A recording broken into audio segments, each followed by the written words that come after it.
নমস্কার বন্ধুরা, আবার আরেকটি নতুন ব্লগে তোমাদের স্বাগত। আজ সকাল থেকে বৃষ্টি পড়ছে, আর বৃষ্টি মানেই বাঙালির মনে একটাই নাম, ইলিশ। তোমরা তো নিশ্চয়ই এই বর্ষায় নানা রকম ইলিশের রেসিপি বানাচ্ছ, তাই না? কিন্তু একটা কথা বলো তো, ঝিঙে দিয়ে ইলিশ কখনো খেয়েছো? আমার মা ছোটবেলায় বানাতো, সেই স্বাদ আজও ভুলতে পারি না। চলো তোমাদের সাথে শেয়ার করি। তো ফার্স্টে না ঝিঙেটা কেটে নেবে লম্বা লম্বি করে। এবার কালো সর্ষে, সাদা সর্ষে আর পোস্ত, নুন, কাঁচা লঙ্কা জল ছাড়া মিক্সিতে গ্রাইন্ড করে নেবে।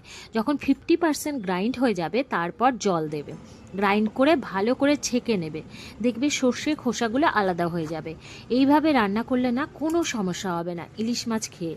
অনেক সময় দেখবে ইলিশ মাছ খেলে টামি ভারী হয়ে থাকে, অস্বস্তি হয়, বাট এইভাবে যদি ছেঁকে নাও না, কোনো অসুবিধা হবে না খেয়ে, ইভেন দুটো ইলিশ মাছ খেলেও। এবার তেলে কালো জিরে দিয়ে ইলিশ মাছ এপিট ওপিট একটু ভেজেই উঠিয়ে নেবে। এক্ষেত্রে কিন্তু একদম বেশি ভাজা যাবে না ইলিশ মাছ, তাহলেই স্বাদ নষ্ট।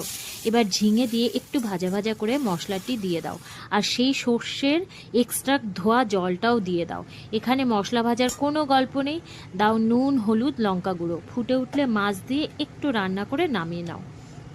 লাস্টে কাঁচা সর্ষের তেল ছড়িয়ে দাও। গরম ভাতে খেয়ে দেখো, কি অপূর্ব টেস্ট।